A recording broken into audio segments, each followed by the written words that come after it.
I was on the ladder gripping a string of Christmas lights when I heard it clearly. "She's just the stepkid." That was my sister.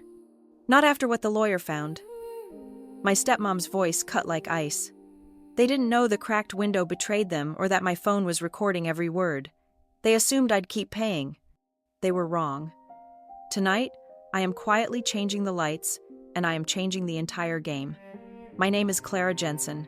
I am 33 years old, and I am a structural engineer. I own Keystone Structural, a mid-sized firm that specializes in keeping buildings in the Great Lakes region from falling into the water or collapsing under snow. My work is about load paths, tensile strength, and the unseen forces that hold things together or tear them apart. This is Milwaukee, Wisconsin. The cold that comes off Lake Michigan in December is not a gentle cold. It is a physical weight. It is a presence that finds every crack in the mortar, every gap in the window ceiling. Today it was rattling the aluminum rungs of the ladder I was standing on, making the metal sing a low, whining note against the roofline of my father's house. This house sits in one of the older lakeside suburbs, a place of heavy oaks and established facades. Inside, my family was gathered. My father, Arthur, a man who understands the dense beauty of a first-edition Hemingway, but not the cold reality of a balance sheet for his small bookstore cafe. My stepmother, Caroline, a woman of curated elegance and absolute financial control, who always smelled faintly of expensive lotion and unspoken disapproval. And my stepsister, Meredith, Caroline's daughter, a person defined by her status-conscious marriage and her innate talent for making others feel small. I was outside 8 feet up, trying to secure the last string of oversized Christmas bulbs to the gutter. The wind was brutal, whipping my braid against my cheek like a frozen rope. My work gloves, thick leather lined with fleece, were already dusted in green and gold glitter that refused to brush off. "We really should have hired professionals for this, Clara." Caroline had called through the storm door an hour earlier. Her voice muffled, but her disapproval clear. "It looks so strenuous." "It's fine, Caroline. I'm almost done." I had called back, not looking down. She had nodded a tight little smile and retreated to the warmth. She had said the same thing last year. She let me do it, of course, because professionals cost money. I was free. I was the family structural engineer, the family general contractor, the family checkbook for anything too unglamorous for her to budget for. I was focusing on a stubborn plastic clip, my fingers aching inside the gloves when their voices drifted out from the study window just above my head. The window was old, single pane, and Arthur always left it cracked an inch, claiming he liked the fresh air, even when it was 10 degrees. That cracked inch was a perfect acoustic vent. "First," Meredith's voice, sharp and dismissive. "It's ridiculous. Why are we even pretending? She's just the stepkid." I froze. My entire body went rigid. The wind roared in my ears, but it was suddenly distant. All I could hear was the space inside that room. I held my breath. The clip in my hand felt impossibly heavy. Then, Caroline. Her voice was lower, smoother, like chilled mercury. "Not after what the lawyer found. Meredith, that changes everything." A pause.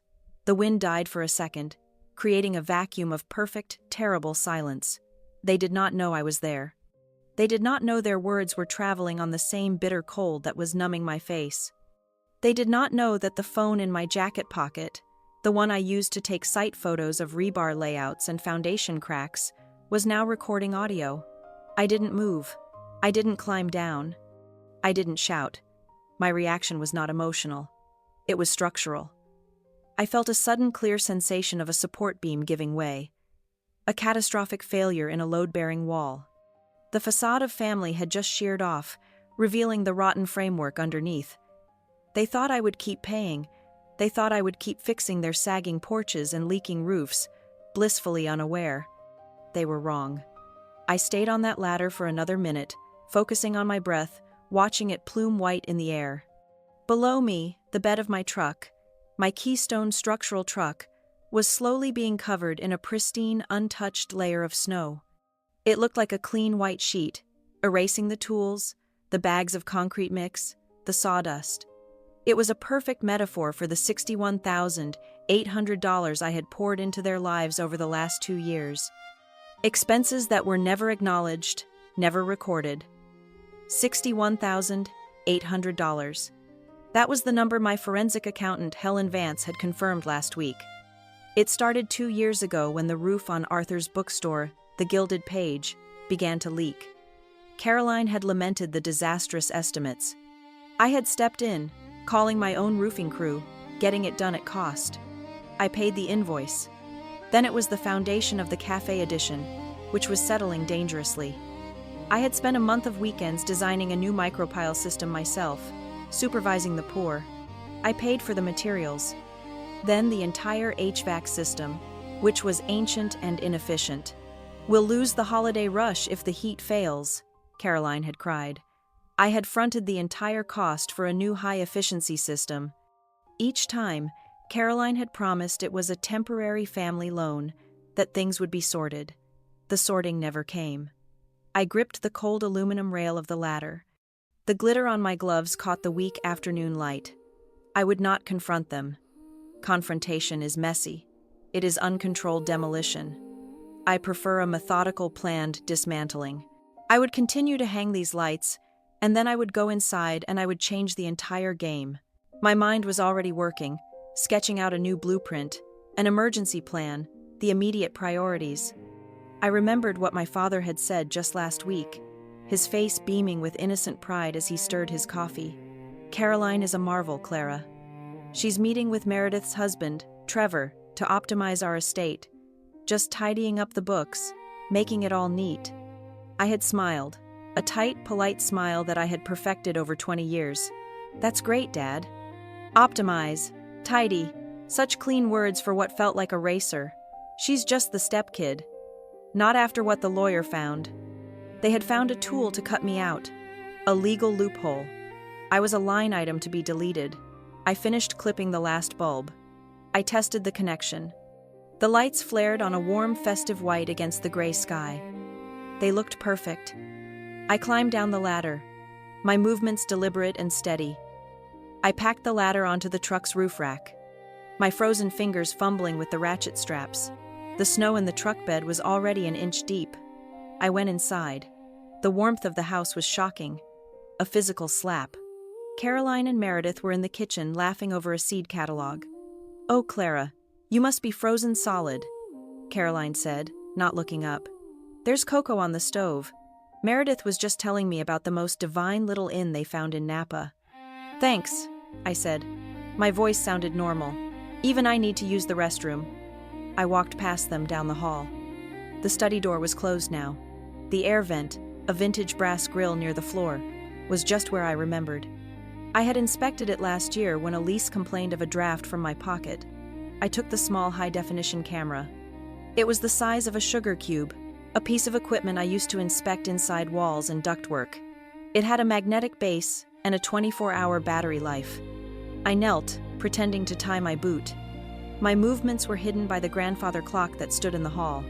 It took 3 seconds. I angled the camera through the slats of the grill, aiming it toward the desk where Arthur and Caroline always handled their papers. It adhered to the inside of the metal duct with a faint, satisfying click. No trace. No one ever cleaned inside the vents. I stood up, walked into the bathroom, and washed my hands. I stared at my reflection in the mirror. My face was raw from the wind, my eyes clear and cold. I was not a stepkid. I was a structural engineer. And I understood better than anyone that before you can rebuild, you must first identify every point of failure. You must document the decay. You must have a blueprint of the lies. As I walked back toward the kitchen, a gust of wind hit the house, rattling the storm windows. Out on the porch, the set of old metal wind chimes Caroline hated. A gift from my biological mother began to clash violently, a high, sharp metallic warning in the dying light. The overture had begun. In my profession, you learn that failure is rarely a single dramatic event. It is a process. It is a series of small, unaddressed stresses, a hairline crack in a foundation, the slow corrosion of a steel tie rod, the persistent, subtle application of weight until the load exceeds the design capacity. My family was a structure, and I had finally realized its primary load-bearing element. The architecture of our dependency was designed by Elise and enabled by my father, Arthur. Arthur is a man of profound intellect in one specific area, the printed word. He can date a binding by its stitching, identify a typeface by its serif. He is a perfectionist regarding the atmosphere of his bookstore, but when it comes to finance, he is willfully, almost profoundly ignorant. He finds adding machines distasteful and refers to spreadsheets as grids. Into this vacuum, Caroline had stepped 20 years ago. She did not just manage the household accounts, she became the accounts. She held the bank cards, she set the passwords, she handled the taxes. Arthur, relieved, retreated into his cozy world of paperback aisles and artisanal coffee, signing whatever she put in front of him. He trusted her. He mistook her control for competence. Then there was Meredith and her husband, Trevor Hayes. Trevor was a lawyer, but not the kind that argues in courtrooms. He worked for a mid-sized firm in a polished suburban office park, specializing in wealth preservation for people who had more anxiety than actual wealth. Meredith, by extension, had adopted this veneer of class. They spoke often about optics and legacy and positioning. They judged people by their zip codes and their choice of European car. My company was a source of quiet embarrassment to them. Keystone Structural was not classy. We did not do interior design or flip houses for television shows. We were the emergency room for buildings. My specialty was shoreline reinforcement. When Lake Michigan's aggressive wave cycles and ice sheaves threatened to pull a multi-million-dollar home off its bluff, I was the one they called. I drove a truck. I wore steel-toed boots and a hard hat. My days were spent analyzing soil mechanics and calculating shear stress. My success was built on concrete, rebar, and physics, things Meredith and Caroline found distasteful. They called Iron Light my little workshop. It was a condescending pat on the head, a way to diminish it. They never asked about my contracts, only that I try not to track mud in when I arrived. This dynamic defined the flow of capital. My little workshop, which employed 12 people and held significant municipal contracts, became the unofficial treasury for their lifestyle. The money flowed in one direction. I paid for the new roof on the bookstore. I paid for the new kitchen in Arthur's house, a project Elise insisted upon, complete with marble counters that the original floor joists could not support, requiring me to spend a weekend sistering new beams in the crawl space. I paid for Arthur's property taxes when Elise miscalculated the quarterly payment. In return, I received criticism when I bought a new wide-format plotter for my blueprints. Meredith remarked that it was such a shame I wasn't more interested in feminine things. When I invoiced the bookstore politely, professionally for the HVAC system, Caroline had cried. "Clara, how can you be so cold?" she had whispered, her hand fluttering to her throat. "This is family. We are just in a tight spot. I will of course settle up as soon as the market improves." The market always improved. The settlement never came. Meredith's attacks were sharper, designed to undercut my confidence. Trevor says successful men are often intimidated by women in reflective vests. Clara, she'd mentioned casually at Thanksgiving, they prefer a woman who compliments them, not competes. The implication was clear. My work made me unlovable. I should be grateful for any inclusion in their normal family, and the price of that inclusion was my silence and my checkbook. But they mistook my habits for my personality. I am not a quiet person. I am a precise one. I am an engineer. I document everything. It is the core principle of my work. You do not eyeball a support beam. You measure it. You do not guess at material strength. You test it. For the past 5 years, every time I paid one of their bills, I saved the invoice. I scanned the receipt. Every email from Elise promising repayment was moved to a locked, encrypted folder on my server. Every text message from Arthur asking for a quick float was screenshotted. I had a meticulous time-stamped record of the $61,800 and countless smaller expenses. I did this not because I planned a war, but because I believe in blueprints. You must know the as-built condition of a structure before you can diagnose its flaws. I was bolting every joint, logging every stress test. The stress escalated 3 months ago. Caroline, flushed with some new idea from Trevor, proposed a financial optimization. She wanted to merge the deeds, the deed to the house, which was in Arthur's name, and the deed to the bookstore property, which was also in his name. "It is just to simplify the estate, Clara," she had explained, her voice smooth and reasonable. "Trevor says we can leverage the combined properties to reduce our overall tax burden. It is just housekeeping." Bo. My internal alarms did not just ring. They shrieked. "You do not merge distinct properties to reduce taxes. You do it to create a single larger asset, an asset that can be borrowed against, an asset that can be sold." Trevor had provided what he called a preliminary sketch of the optimization. It was 4 pages of dense legal jargon. It was intentionally opaque. It was concrete mixed with far too much water, all volume, no strength, designed to confuse Arthur and look impressive. Arthur naturally had been completely won over. "It is brilliant, Clara. Trevor is helping us secure our future." But I was suspicious. I had told them I was too busy with a shoreline project to review the documents. I needed proof. The camera in the vent was the first piece. Hearing, "She's just the stepkid," was not the wound. The wound was old. That sentence was the engineering report that confirmed the diagnosis. It explained the entire system. I was not family. I was infrastructure.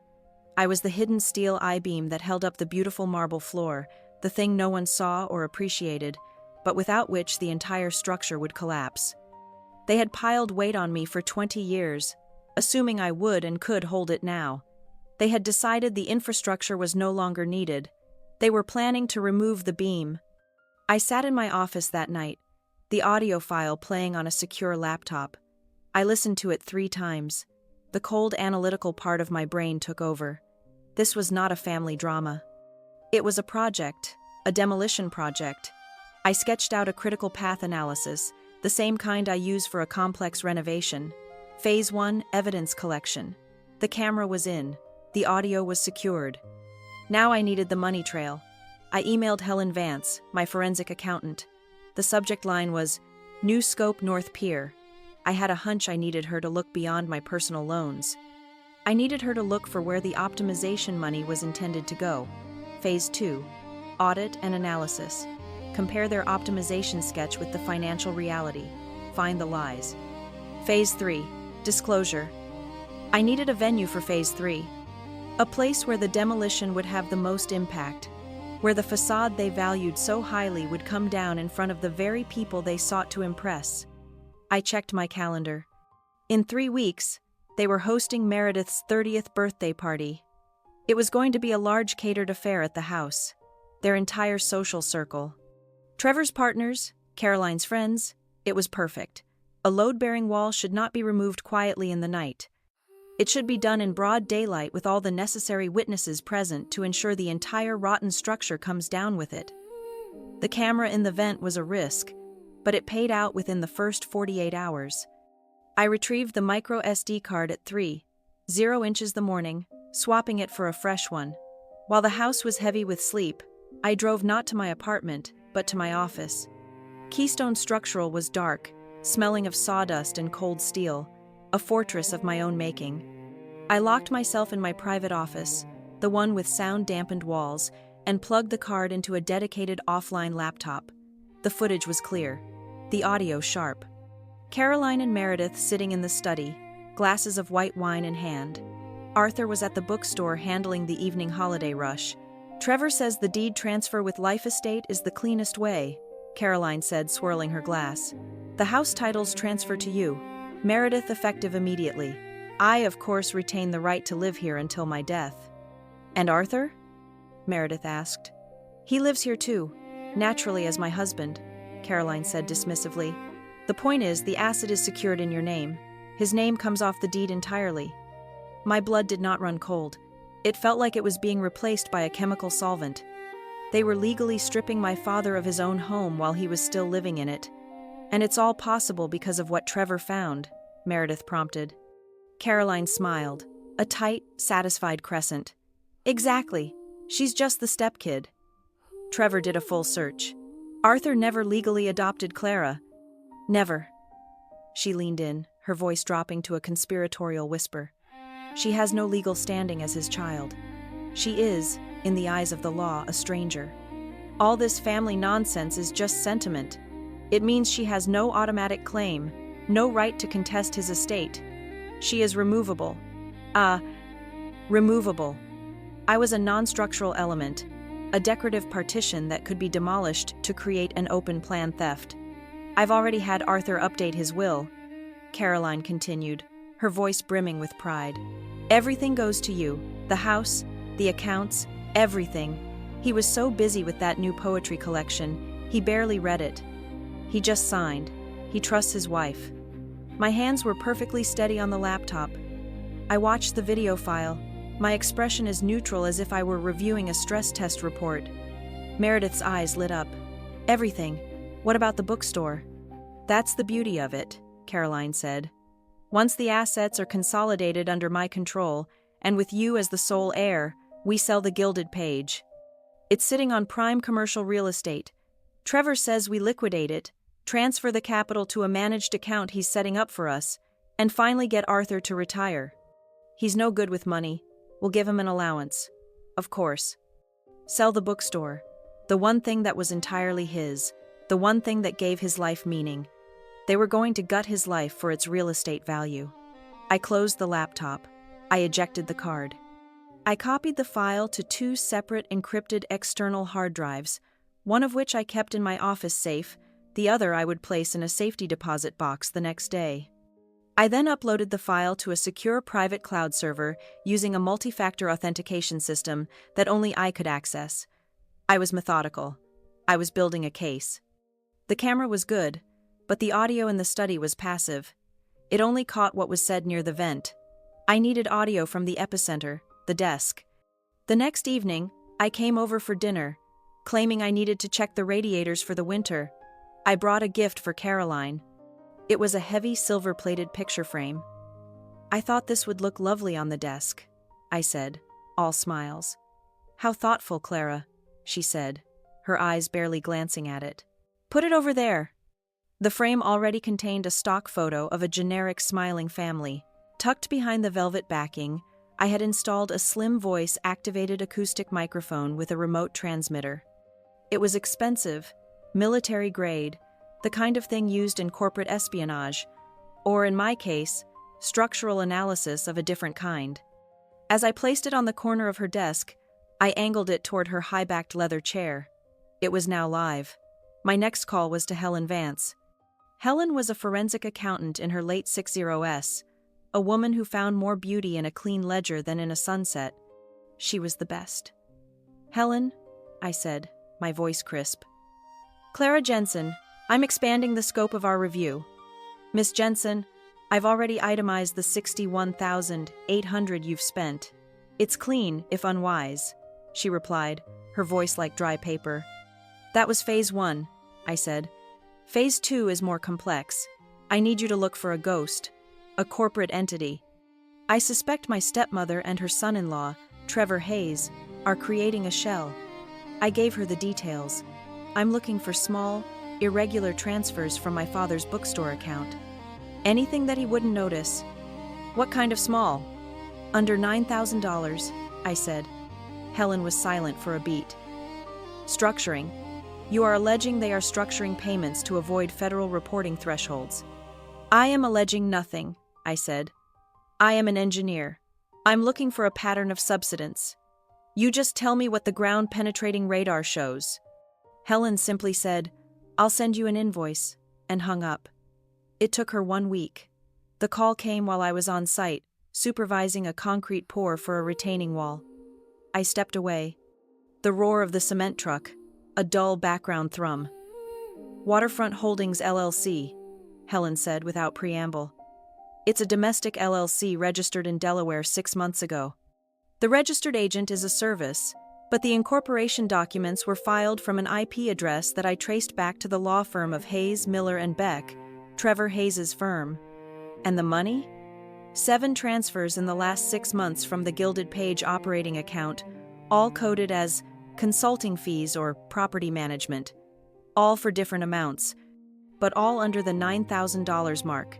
The total is $58,500. The money sits in the Waterfront Holdings LLC account, which has had no other activity.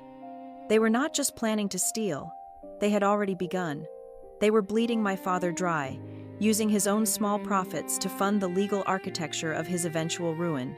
I thanked Helen and hung up. I now had the conspiracy, the audio, the motive, and the money trail. But one thing still bothered me, the will, Arthur signing away his life's work. It seemed too easy, even for him. That night, I reviewed the camera footage from the study again. The new mic I planted in the frame was also yielding results, picking up Caroline's phone conversations, but it was the camera that delivered the twist. I watched a clip from 2 days prior. Caroline was at the desk alone. She was handling a stack of documents. One was the new will. I zoomed in, and then I saw it. She was not just reviewing the will. She was holding another document next to it. A simple draft of a letter to a vendor. She held them up to the light, comparing them. And then I understood. The signature on the will was identical. Pixel for pixel identical. It was not a signature. It was a high-resolution scan, a digital stamp. Caroline had not had Arthur sign the new will. She had told Meredith he signed it. She had used a scanned image of his signature, one she likely kept for draft documents or minor business correspondence, and affixed it to the new will. Arthur had not signed it. He had not betrayed his own legacy. He was just a victim, naive and trusting. This changed everything. The scanned will was a forgery, but it was also a fake. It held no legal power. It was a document to reassure Meredith. The real targets were the deeds, the house, the bookstore. Those could not be signed with a stamp. They required a live signature in the presence of a notary. My microphone in the picture frame confirmed it 3 days later. I heard Elise on the phone with Trevor. "The notary is booked for the 23rd, Trevor said, his voice tinny but clear. "He's a friend of the firm. He understands that Arthur is an older gentleman and can be forgetful. So, he will not ask too many questions," Caroline clarified. "He will ask the questions required by law and he will be satisfied with the answers given," Trevor replied. "Just make sure Arthur is in a good mood. We'll present it as the final tax optimization paperwork. He will sign." A fraudulent notarization. They were planning to bring a hired gun, a compromised notary into the house to trick my father into signing away his properties. I felt a sudden glacial calm. I had them. I could intervene now. I could call my father, show him the videos, expose the entire plot. It would be messy. There would be tears, denials, gaslighting. Caroline would claim I was the one lying, that I was the bitter stepkid. She might even destroy the evidence, shred the documents. No, an engineer does not stop a demolition midway. You let the controlled charges do their work. You let the structure fail along its predetermined weak points. They had to follow through. They had to attempt the crime. I had to gather the evidence of the attempt. I pulled out my phone. I went to a familiar shopping website. I bought a 3-ack of AirTags. When it arrived, I waited for my chance. Caroline was always meticulous about her leather briefcase, the one she took to her important meetings with Trevor. One evening, while she was distracted with a caterer on the phone, discussing canapes for Meredith's party, I slipped my hand into her coat pocket, her keys. I unlocked the briefcase. I found a small hidden pocket in the silk lining. I slipped the small white disc inside and zipped the pocket shut. I now had her location data. I could provide a perfect time-stamped log of every trip she made to Trevor's office to coordinate the fraud. I sat back, referencing my evidence folders, the audio from the ladder, the camera footage from the vent, the microphone audio from the desk, Helen's financial report on Waterfront Holdings LLC, the discovery of the scanned signature, the plan for the fraudulent notary, the AirTag, now actively pinging from her briefcase. I had a beautiful, terrible blueprint of their lies. I opened my digital calendar. I looked at the date they had planned for the notary. The 23rd, 2 days after Meredith's birthday party on the 21st, they planned to celebrate and then execute the final signature. I clicked on the event for the 21st, Meredith's 30th birthday. I edited the entry. I added a new title to the private notes Phase 3 disclosure. This was the perfect stage. This was the moment of maximum impact. But I knew with a cold certainty that it was not enough. Exposing them would be satisfying. Stopping the fraud would be a victory, but it was incomplete. They had revealed a fundamental weakness in my father's defenses. Even if I stopped this, Caroline would simply try again in a different way. I needed to not only stop the demolition, I needed to seize control of the site. I needed to change the ownership of the project itself. I had the evidence to tear them down. Now I needed a final heavy blow. A tool that would not just expose them, but would neutralize them permanently. The word stepkid was not an insult. It was a technical designation. It was the term that defined my role in the house on the lake. A cold, precise summary of the last 22 years. My mother, Laura, had died when I was 10. It was an aneurysm, a sudden silent failure of a critical support. One moment she was there, smelling of wood shavings and cinnamon, teaching me how to read a blueprint. The next, she was gone. For 11 months, it was just me and my father, Arthur. Two unanchored objects rattling around a house that had become too large and too quiet. Arthur, a man who could get lost in the beauty of a 19th century poem, was utterly lost in the logistics of raising a child. Then came Caroline. She was a fundraiser for the city library. A woman of sharp angles, perfect posture, and a voice that never wavered. She was organized. She was decisive. She was everything my father was not. He saw a lifeline. I saw a replacement. They were married a year after my mother's death. I was 11. Meredith, her daughter, was 9. Caroline never adopted me. It was one of her first subtle acts of political maneuvering.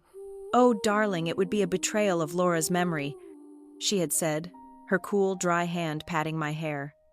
"You already have a mother in heaven. We will just be a new kind of family." A new kind of family, one with clear, unspoken tears. In public, at school functions or bookstore events, I was my daughter. When Arthur was in the room, I was Clara.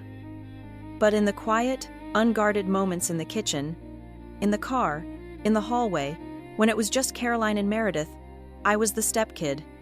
It was a weapon deployed with surgical precision to remind me of my place. "Meredith, you can have the larger room. The stepkid is used to the smaller one." I cannot be expected to pay for braces for the stepkid.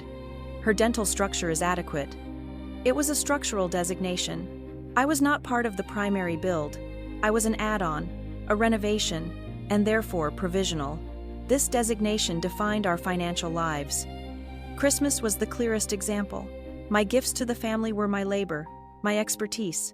I was, after all, the engineer. I gave them solutions. One year, it was a full structural reinforcement of the bookstore's sagging second-floor stacks. That was my gift to Arthur. Another year, I spent 2 weeks redesigning and rebuilding the back deck of the house, which was rotting. That was my gift to Caroline. Their gifts to me were instructions. For 3 Christmases in a row, Caroline's present, wrapped in elegant, expensive paper, was a curated collection of unpaid invoices, utility bills for the house, property tax assessments for the bookstore, repair quotes for the plumbing. "You are just so brilliant with these things, Clara," she would say, her smile never reaching her eyes. "Consider it your household contribution." I paid them. I paid for the privilege of being in the house I was holding up. The most significant drain was Meredith. Meredith, as Caroline's biological child, was the legacy. She had to be positioned. That meant a private preparatory school, one with a tuition that rivaled a small university. "It is an investment in our future," Caroline had explained to Arthur over dinner. Her voice, a symphony of stressed reason. "It is just the cost. It is astronomical. We will have to pull from the bookstore's capital." I was 24. Keystone Structural had just landed its first major municipal contract. I was flushed with my first real success. "I can cover it," I said. It felt like the right thing to do, the strong thing to do. Caroline's eyes lit up, not with gratitude, but with the cold click of a latch engaging. "Clara, you would. That is wonderful. It can be a family scholarship. You sponsoring your sister's education." For 4 years, I paid for that family scholarship. I paid for Meredith's private school blazer, her lacrosse stick, her assumptions of superiority. I paid for her to learn how to look down on people like me, people who worked with their hands. It was the money for my concrete pours and foundation repairs that bought her the class she now wore like a shield. These memories were surfacing as I stood on a job site 2 nights after planting the microphone. It was 3:00 the morning. We were doing an emergency stabilization of a university library's foundation. It was bitterly cold, maybe 20 degrees, and the wind off the lake was a physical force screaming through the exposed rebar. I was checking the torque on a tension rod, my face numb, my fingers aching inside my gloves. The wind whistled through a gap in the steel, and it sounded just like her voice. Step, step. This is where I belonged. In the cold, in the dark, fixing the failures of others. While they sat in the warmth of the house I had repaired, drinking wine and plotting to have me removed. I leaned my helmet against a cold steel I-beam. I felt a surge not of heat but of ice. A cold structural clarity. My revenge would not be a messy emotional collapse. I would not scream. I would not cry. I would not give them the satisfaction of a hysterical stepdaughter. My revenge would be a controlled demolition. It would be based on truth. It would be executed by the letter of the law.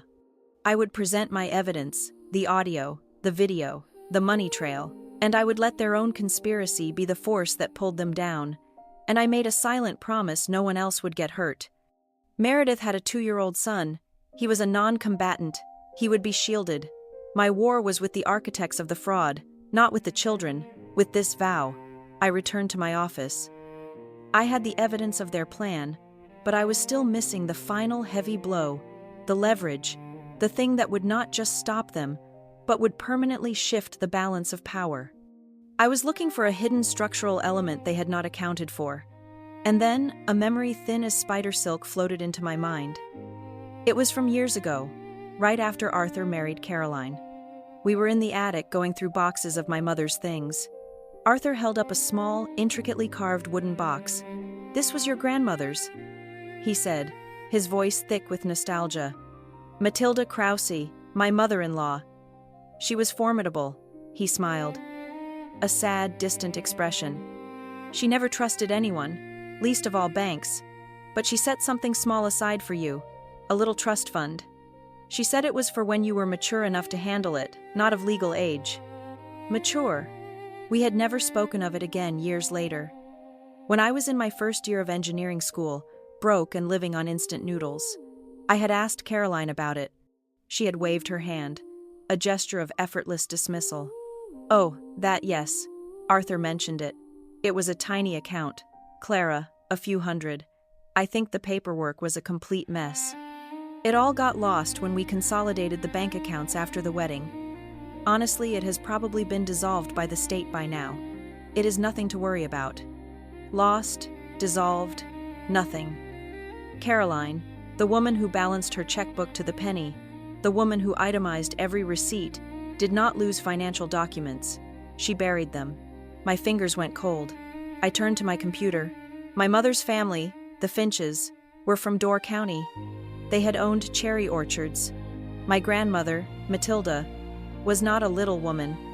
She was pragmatic, tough, and had a deep suspicion of performative charm.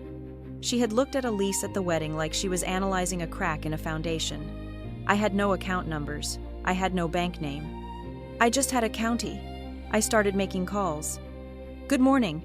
I am trying to locate a trust established by an Matilda Krause for the benefit of her granddaughter, Clara Jensen." I spent 3 hours navigating automated menus and speaking to skeptical bank officers, privacy laws, dead ends. Finally, I was transferred to a small independent trust company in Sturgeon Bay. The trust officer was a man named Mr. Gable, and his voice sounded like dry leaves. "Krause," he said, drawing the word out. "Matilda Krause." "Yes, ma'am. We manage that trust, the Krause Legacy Trust. We have been waiting for you to call." My breath caught. "You have?" "Yes. Mrs. Krause's instructions were very specific. We were not to make contact with you, the beneficiary, until you initiated it yourself, or upon your 35th birthday. You are a couple of years early." "I was told," I said, my voice tight, "that it was a very small account, that it might have been dissolved." Mr. Gable let out a dry chuckle. "Small. No. M. Jensen Matilda Krause did not do small. She was not a woman who trusted stocks or bonds. She trusted the land. He paused, and I heard the click of a keyboard. When your father, Arthur, decided to open his bookstore, Matilda provided a significant portion of the seed money, not for the business, for the property. I gripped the edge of my desk. My knuckles were white. What? What do you mean? She did not give him a loan, Mr. Gable said, his voice clear and precise. She made an investment. She took an equity stake. The Krause Legacy Trust, of which you are the sole and current beneficiary, owns 20% of the commercial real estate property located at, and he read me the address of, the Gilded Page. I could not breathe. 20% not of the failing bookstore, 20% of the prime commercial real estate that Caroline and Trevor were planning to liquidate. Miss Jensen, there is more, he continued, sensing my shock. Your grandmother was a very cautious woman. She included a stringent fiduciary clause in the trust's charter. I heard the rustle of heavy paper. Ah, here it is. In the event that the majority property holder, that is your father, enters into any agreement under duress, fraudulent misrepresentation, or in bad faith that endangers the asset or the trust's stake, the trust is hereby empowered and required to activate an independent legal counsel to protect its 20% interest with full power, to seek immediate injunctions and claw back any such fraudulent agreements. A clawback clause, a legal trigger, a poison pill. My grandmother, dead for 22 years, had seen this coming. She had seen a lease. Mr. Gable, I said, my voice a whisper. I have proof. I have proof of exactly that fraudulent misrepresentation. How do I activate it? Matilda thought of that too, he said. The original signed trust charter, the physical deed certificates, and a personal letter to you are not held here at the bank. We only manage the financial end. The keys to the kingdom, as she called them, are in a safe deposit box. Also in your name, at your bank? No, at the Cedar Point Lodge, that seasonal resort just outside of town. Matilda loved that place. She paid the box rental fee for 50 years in advance. She left a directive with us, a message for you, should you ever call. What is the message? It is just 3 words, Mr. Holt said. It says, behind the pike. I hung up the phone. My entire body was vibrating. Behind the pike. I knew exactly what it meant. In my father's study, the one Caroline had filled with her tasteful, sterile decor, one object had remained by my father's ironclad decree. On the wall above the fireplace was a large, dusty taxidermy northern pike mounted on a weathered piece of driftwood. My mother and my grandmother had caught it together on a fishing trip the year before I was born. Caroline hated it. She said it was ghastly. I grabbed my keys. I was not waiting for the weekend. I was going to Duke County now. It was a 3-hour drive, and the sky was turning a heavy, threatening gray. But it did not matter. I had to stop at the house first. I had to retrieve the key. Caroline and Trevor thought they had found a loophole to remove the stepkid. They had no idea that the stepkid owned a foundational load-bearing 20% of the entire structure they were trying to steal. The game had just changed. I didn't bother knocking. I used my old key, the one Caroline had been trying to get back for years. I walked in, stamping the snow for my boots. Caroline and Meredith were in the living room, heads bent over glossy catering brochures, debating the merits of push-kuto-wrapped melon versus bacon-wrapped dates for Meredith's party. They looked up, annoyed by the interruption. "Clara, you're tracking in slush," Caroline said, her voice tight. "Just need to grab a book from Dad's study," I said, already moving past them. "He's not there. He's at the store." "I know. It's one of my old engineering textbooks." I didn't wait for a response. I walked into the study and closed the door behind me, leaving it open just a crack. The air was still, smelling of old paper and Caroline's lemon polish, and there it was on the wall, the Northern Pike. It was a magnificent, ugly, defiant thing, its glass eyes staring blankly, its mouth open in a permanent toothy snarl. I reached up, my hand shaking just slightly, and felt behind the driftwood mount. My fingers brushed against a small, flat piece of tape. Stuck to the back of the wood was a thin, old-fashioned brass key, It was attached to a small yellowed paper tag. On the tag, in my grandmother's spidery, iron-willed handwriting, was one word: North Shore. I slipped it into my pocket. I walked out of the study. "Find what you were looking for?" Meredith asked, not looking up from a page of miniature cheesecakes. "I always do," I said. I was out the door before they could respond. The drive to Door County was a hypnotic blur of gray highway and snow-covered cherry orchards. The lake to my right was a vast expanse of dark, churning water, the color of wet slate. It was not frozen yet, but it was angry. The white caps looking like teeth. The air was thick with the promise of more snow. The Cedar Point Lodge was not a resort. It was a collection of faded 1,952 era cabins and a main lodge that smelled of damp woods, smoke, and old coffee. It was closed for the season, but the owner, a grizzled man who looked as old as the lodge itself, lived in the back. I showed him my driver's license. He looked at the name, nodded, and took a key from a dusty board. "Your grandmother paid up for 50 years, he said, his voice a growly rumble. "She was a smart one. Said you'd be by eventually, though she figured you for 35. "I'm a fast learner," I said. He led me down a cold concrete block hallway into the basement. The air was freezing. He pointed to a wall of old metal safe deposit boxes. "Number 42. He handed me his key. "My key and your key. Takes both." He inserted his key, turned it, and then left me. Privacy. I slid my brass key into the second lock. It resisted for a moment, the metal cold and stiff, then turned with a satisfying heavy thunk. I pulled the long tin box out. It was heavy. I took it to a small bare table under a single flickering fluorescent bulb. I sat down and lifted the lid. It was not a box of money. It was an arsenal. On top was a thick envelope made of heavy cream-colored stationery. My name was written on it in that same iron script. Inside was a letter, 3 pages, handwritten. "My dearest Clara," it began. "If you are reading this, I am gone and you are in trouble. Do not trust the woman your father married. She is a facade with a weak foundation.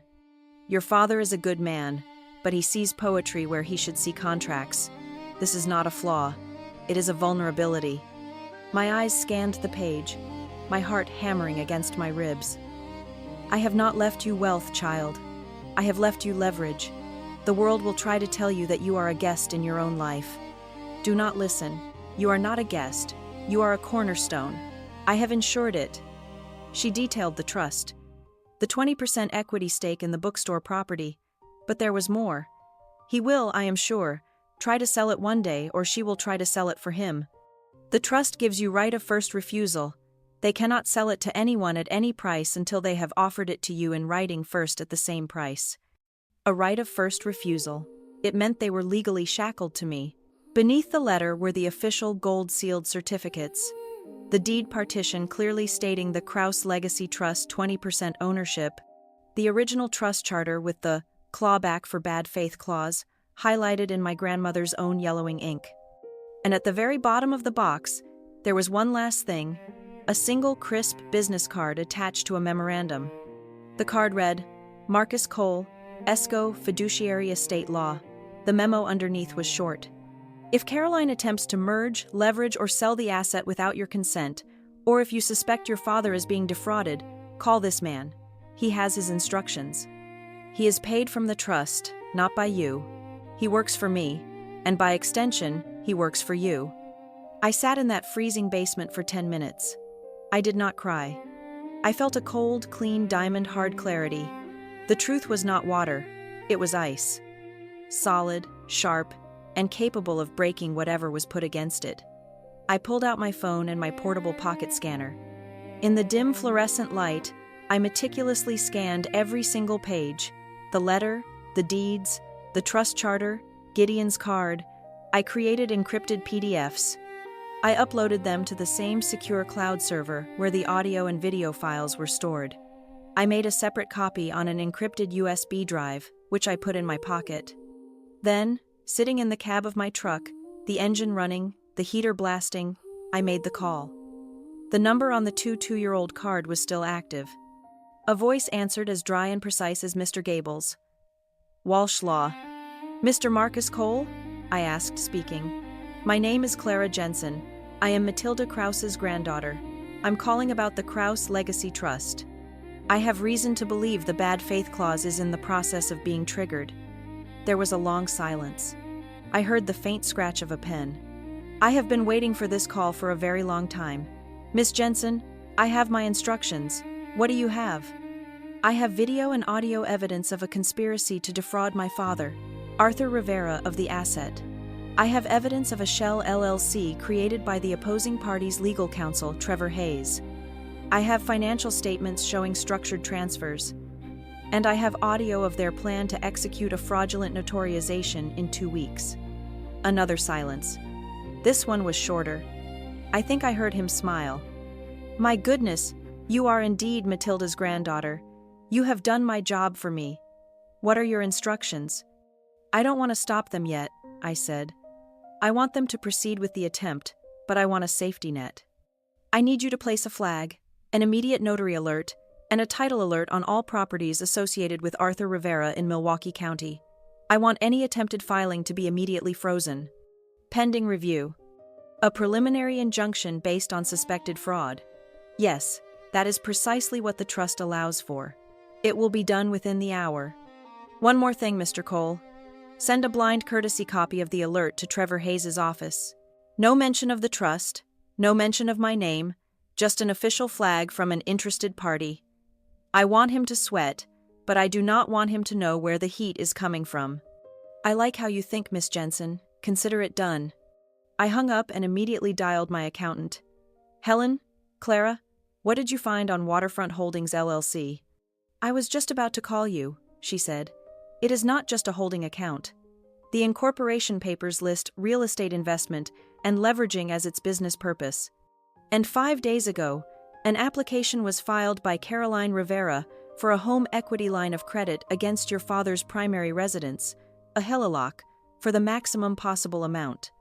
The bank is currently processing it, the intended recipient of the funds, Waterfront Holdings LLC. Of course, that was the final move. Steal the equity from the house and funnel it into their private shell company before they even sold the bookstore. The timeline was now crystal clear. Meredith's party, the final celebration, the notary, the crime, the HELOC, the getaway. My plan was solid, but it needed to be devastating. I drove to an electronics store. I bought a Pico projector, the kind that fits in your pocket and connects to a smartphone. That night in my office, I built my presentation. I did not write a script. I built a case. I titled the slide deck Blueprint of Lies. Slide 1, the audio file from the ladder. She's just the stepkid. Slide 2, a flowchart, simple and brutal. Arthur's accounts, Waterfront Holdings LLC, Trevor Hayes with Helen's exact numbers. Slide 3, a map. The AirTag data from Caroline's briefcase, showing her repeated secret trips to Trevor's office. Slide 4, the audio file from the desk. He will sign. He trusts his wife. Slide 5, the scanned forged will next to a real signature from Arthur. Slide 6, the big one, a scanned image of the Krause Legacy Trust deed, the 20%, and the clawback for bad faith clause in giant red letters. I then made 2 calls. The first was to an old college friend, Rachel, who is now a senior credit risk investigator for a major national bank. Rachel, it's Clara, I said. I know this is last minute, but are you free for a birthday party this Saturday? It will be educational. I'm about to blow the whistle on an active high-level attempt at asset fraud, and I thought your office might want a front-row seat to see how it's done. Rachel, who lived for this kind of thing, just laughed. I would not miss it for the world. Send me the address. My second call was to Marcus Cole. Mr. Cole, the party is Saturday. I want you to file the official preliminary warning on Friday at 4:00 p.m. Let it land on Trevor's desk right before the weekend. Give him 2 days to wonder who he's up against. My final move was the fail-safe.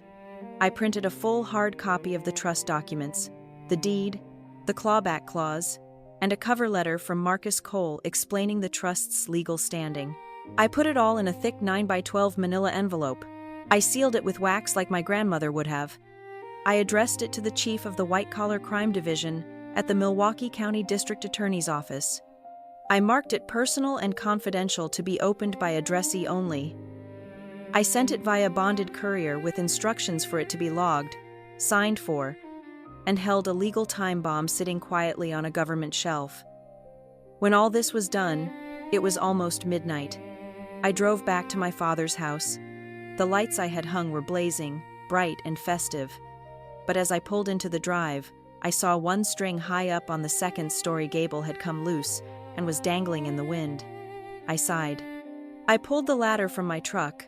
I climbed up into the freezing silent night, and with steady hands, I clipped the last light firmly into place. The facade had to be perfect. The night before the party, Caroline insisted on a quiet family dinner. These dinners were never quiet.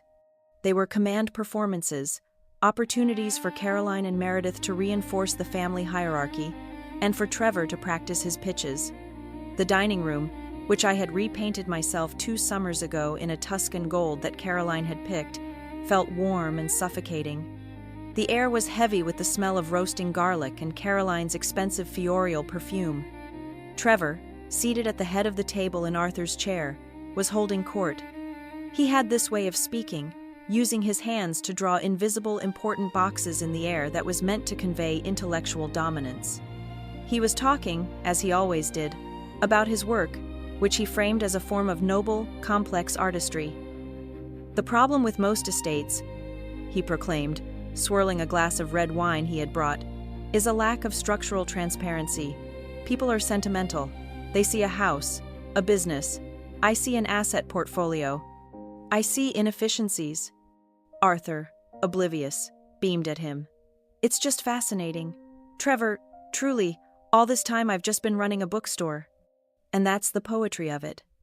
Arthur, Trevor said, his voice dripping with condescension. You provide the poetry, I provide the architecture.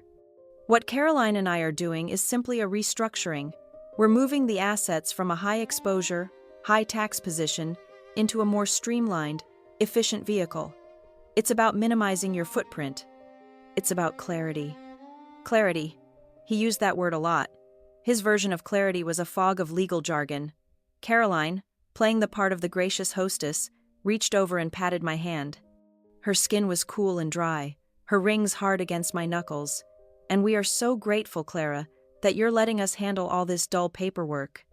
You work so terribly hard at that workshop of yours. You shouldn't have to worry about these complicated financial matters. The workshop that had paid for the new hardwood floors they were sitting on. It's no trouble, I said, my voice perfectly even. Speaking of which, Meredith chimed in, lifting her glass. We have to toast Trevor. We just got back from Napa. A little pre-birth celebration. Oh, how was it? Arthur asked, genuinely interested. It was divine, Meredith said, her eyes finding mine over the rim of her glass. It was a look of pure, unadulterated triumph. We stay at O'Hare. Trevor's firm has a corporate membership. It's amazing what a little financial restructuring can do for your travel budget.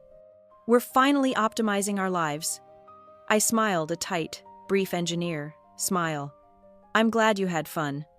Arthur, bless his heart, was in his own world. The holiday rush at the store has been wonderful.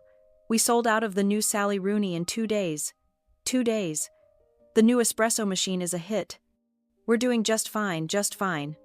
He was a man admiring the new paint, while the foundation was being hollowed out from underneath him. I had brought dessert, a pecan tart, my mother's recipe. I stood and began to clear the plates. I'll get the tart, I said, and coffee. The kitchen, the one I had redesigned and rebuilt, was my territory. The marble countertops I had installed felt cold and solid under my palms. As I cut the tart, the rich, sweet smell of toasted butter and pecans filled the room. It was a smell of realness, of honesty in a house built on lies. While the coffee was brewing, I moved to the spice rack near the stove. It was a messy 3-tiered thing Caroline never organized. I had noticed it earlier. Under the cover of finding the cinnamon for the coffee, I slipped a small magnetic audio recorder, no bigger than a tube of lip balm, onto the metal underside of the rack's top shelf. It was perfectly hidden, angled toward the kitchen island where Caroline and Trevor had gathered while I plated the tart. Arthur had gone to his study to find a book for Meredith. The three of them were alone. I kept my back to them, focusing on the espresso machine. "He's in a good mood," Caroline murmured to Trevor, her voice low and sharp, stripped of its hostess velvet. "The new microphone was excellent. The notary is confirmed for the 23rd 10 inches the morning," Trevor replied, his voice a clipped business tone. "He knows the drill. We just need Arthur's signature on the deed transfer and the Gila lock papers. Get those two things signed and then we cut the stepkid out completely. The new will and the trust documents are already drafted to exclude her. Once she has no legal claim to him, she has no reason to see the books." My hands did not shake. I continued to arrange the slices of tart on Caroline's wedding china. "Trevor, darling," Caroline said, "let's not mention Waterfront Holdings LLC, not in front of Arthur. It's a cleaner narrative if we just call it the family trust." "Of course," Trevor said. "He doesn't need the details. He just needs to sign." Meredith, who had been silent, finally spoke. Her voice was as cold as the marble. "It's for the best. He's incapable of making hard decisions. We're protecting him. And law is law, Clara. Feelings don't matter in estate planning." I turned, holding the tray of desserts, my face a mask of pleasant neutrality. "Did you say something, Meredith?" She just sneered. I said, "It looks delicious. You're so domestic." I served the tart. I poured the coffee. We sat. We ate. I listened to them discuss the weather, the wine, the thread count of the sheets at the Napa Hotel. Every bite of my tart tasted like ash. After 10 minutes, I excused myself. "I'm just going to use the guest bathroom." I walked down the hall. I went into the bathroom, locked the door, and turned on the tap. I stood in the silent, empty room for a full minute breathing. I did not go to the bathroom. I went to the kitchen. It was empty. It took me 5 seconds. I reached under the spice rack, retrieved the recorder, and slipped it into my pocket. In its place, I put a fresh one with a new memory card.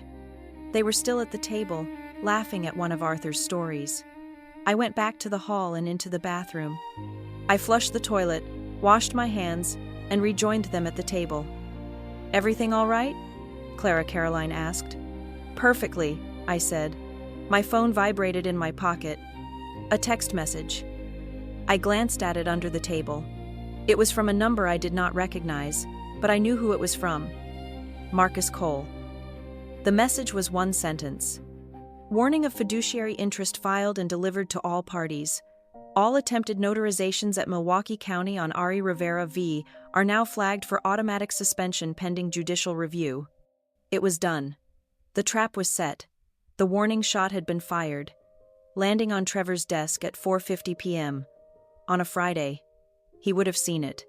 He would be spending the entire party tomorrow wondering who he was up against, who the interested party was. He would be off balance, and he would be desperate to get those papers signed on the 23rd, before this unknown entity could move against him. I put my phone away. I finished my tart. As the dinner wound down, Caroline walked me to the door. We stood on the porch under the lights I had hung. The wind was picking up again, and the string I had refastened was holding strong. "The lights do look lovely. Clara," Caroline said, pulling her cashmere wrap tighter. "Although that string on the gable, it still looks uneven. It's slightly off F-center." She was pointing to the one I had fixed. She was a woman obsessed with appearances with the facade. I looked up at the lights and then back at her. Her face was a mask of polite concern. "You're right," I said, my voice quiet, almost conversational. "It's almost impossible to get a straight line when the center is crooked. No matter how hard you try, if the center is off, every single light looks wrong." She stared at me, her head tilted, searching for the meaning. She found nothing. She saw only the stepkid. "Well," she said, dismissing it, "try to fix it before the party, will you? We want everything to be perfect." "Oh, I will," I said, walking to my truck. "I guarantee by the end of tomorrow, everything will be perfectly finally straight." The house was a stage, and Caroline was its star. She had filled it with people with champagne, with the smell of expensive perfume, and catered food. This was her audience, the one she had curated for 20 years. Trevor's junior partner colleagues looking to impress Caroline's coterie of high society friends, their jewelry glinting in the soft light. Affluent customers from the bookstore, unaware they were drinking on the proceeds of its slow liquidation. This was the world they had built, and the one they were celebrating. My guests arrived one by one. Ghosts at the feast. I met Rachel, my old college friend, at the door. "Clara," she said, giving me a solid professional hug. Her eyes, the eyes of a senior credit risk investigator, were already sweeping the room, calculating the value of the art, the silver, the sheer square footage. Quite the party. "Just wait," I murmured. "My other friend is by the bar. Mr. Bryant?" Rachel glanced over. Mr. Bryant from the county assessor's office looked like a perfectly harmless, slightly bored accountant, nursing a club soda. He was, in fact, an expert in document forgery. He nodded at me, a tiny, almost imperceptible acknowledgement. They blended seamlessly. My father was radiant. He was standing near the grand piano, his face lit with a pure, naive joy that broke my heart. "It is all so wonderful," he was telling a small group. "Caroline and Trevor are just wizards with all the details. We have some big plans for after Christmas. A major restructuring, securing the future. You know." He had no idea. He was the man on the deck of the Titanic, admiring the chandeliers. Caroline was a blur of champagne-colored silk, a perfect hostess, her smile fixed, her voice a musical laugh. She touched arms, refilled glasses, accepted compliments on her house, her taste. She was magnificent in her deception. I watched Trevor. He was the picture of a man without a care in the world. He was circulating, his hand on Meredith's back, accepting congratulations for what his new suit, his wife's birthday, his success in optimizing my father's life. He checked his phone, a quick dismissive glance at his email. He was not looking for trouble. He was looking for a confirmation from the compromised notary he had scheduled for Monday. Finding none, he put the phone away and took another drink. He was utterly, arrogantly unaware of the judicial flag from Marcus Cole that was already sitting in the county system, a digital tripwire just waiting for him to touch it. Caroline had arranged the seating for dinner. Of course, a long baronial table glittering with crystal. She had placed me halfway down, an afterthought, neutralized between a dull cousin and one of Trevor's silent partners, Meredith. As the birthday girl was at one end of the table, my father was at the other.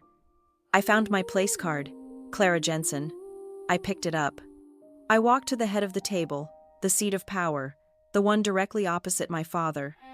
I took the place card that read Meredith and walked it back to my assigned mediocre seat and set it down. Then I returned to the head of the table and placed my own card there.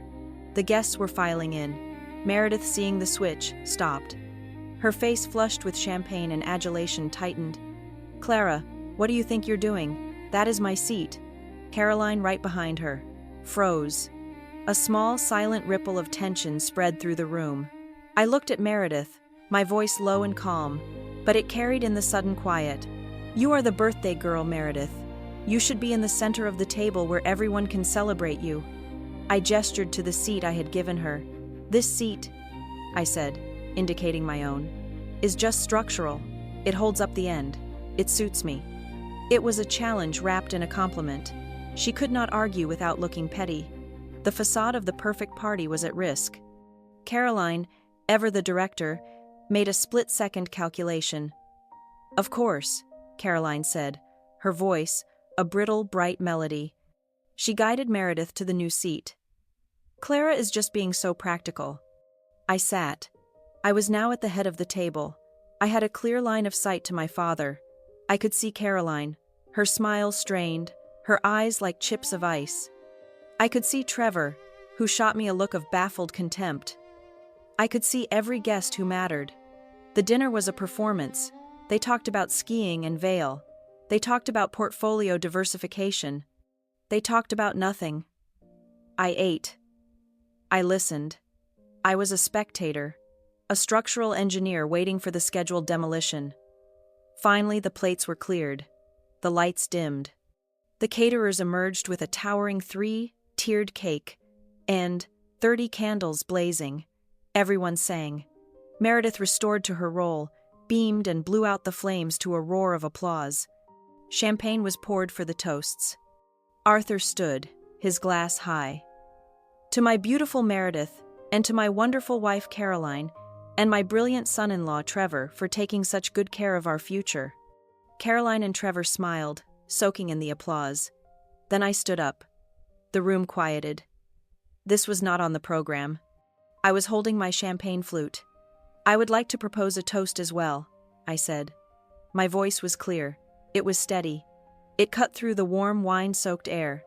I would like to toast the things that hold us all up, the things we do not see, the things we take for credit, and the things we take for granted. I raised my glass higher. I looked at Caroline. I looked at Meredith. To the truth, I said, and to load-bearing love, the kind that actually does the work. I drank. The room confused, murmured, and drank with me, and I continued, setting my glass down. In honor of Meredith's birthday in this new era of family transparency, I have put together a small presentation, a look at the restructuring Trevor has been working on. Before Caroline could form an objection, I reached into my jacket pocket and pulled out the Peacock projector. I set it on the table and aimed it at the large blank cream-colored wall of the dining room. A beam of light shot out. A single stark white slide appeared with black block letters. Slide 1, Blueprint of Lies. A collective, indrawn breath. Clara, my father said, his voice a confused tremor. What is this? Just a little housekeeping, Dad, I said. I pressed the button on my phone, which was synced to the projector. The slide vanished, replaced by a black screen, and then audio filled the room. My audio, the recording from the ladder. She's just the stepkid. Meredith's voice, sharp and cold, echoed in the sudden dead silence. Not after what the lawyer found. Caroline's voice, smooth and venomous. The room was a tomb. Meredith's face was a mask of white horror. Caroline's hand holding her champagne flute began to tremble. Clara, turn this off right now, Caroline commanded, her voice a low hiss. I am just getting started, I said. I clicked to the next slide. Slide 2, a flowchart. It was simple. It was brutal. At the top, 2 boxes, the Gilded Page operating account and Arthur Rivera's home equity. Arrows pointed from both, funneling down to a series of smaller boxes, all dated, all for amounts just under $9,000. All those arrows pointed to one large central box, Waterfront Holdings LLC, and from that box a single final arrow pointed to a name, beneficiary Trevor Hayes. This is slander, Trevor shouted, jumping to his feet. This is libelous. Is it Trevor? I asked, my voice dangerously calm.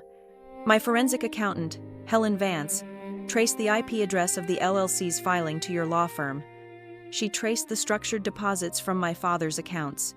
It is a felony, I believe. Rachel, my friend, spoke up, her voice suddenly devoid of all warmth. Mr. Hayes, I am a credit risk investigator.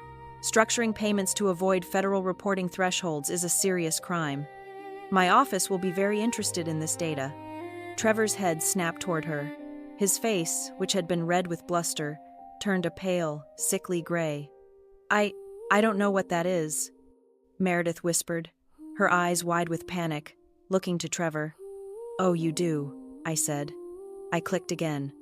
Slide 3, a map of Milwaukee. A red incriminating line tracked the location of Caroline's briefcase, from her tennis club to her salon, and over again to one address, Trevor's office building.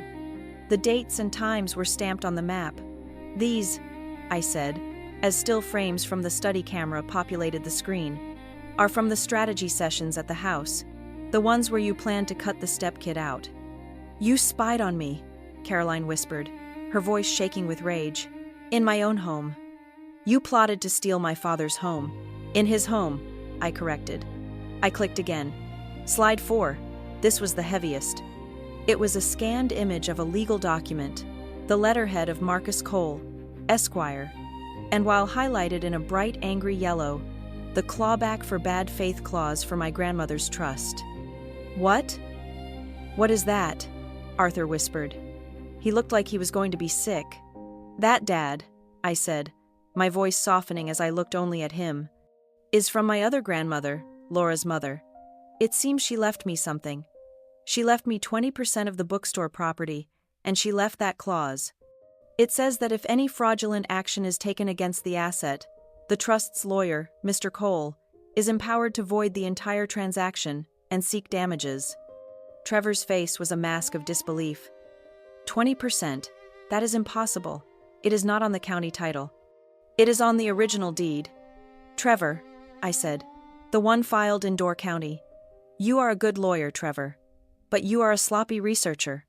I turned back to my father. He was shaking his head, his eyes on Caroline.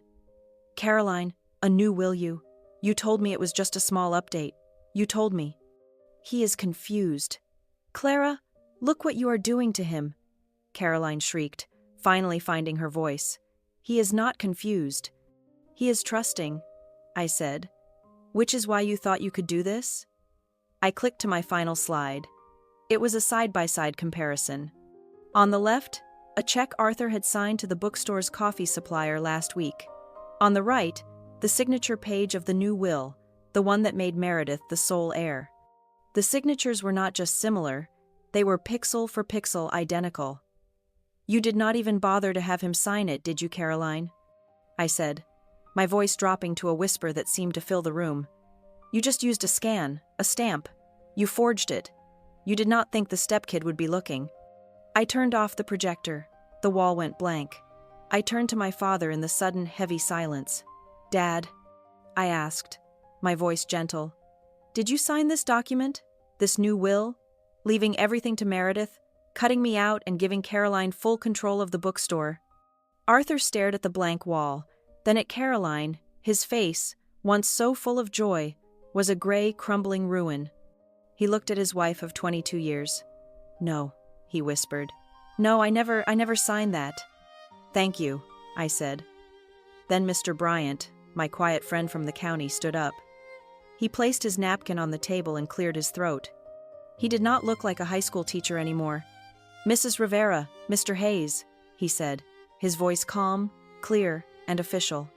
I am an investigator with the county assessor's office, specializing in fraudulent filings based on the evidence M. Jensen has presented, and an official alert already placed on this property. I can confirm that any attempt to file a deed transfer, such as the one you have scheduled for Monday, will be immediately and automatically suspended. And as of this moment, your father's signature is now part of an active forgery investigation. Trevor's face was a canvas of processed shock.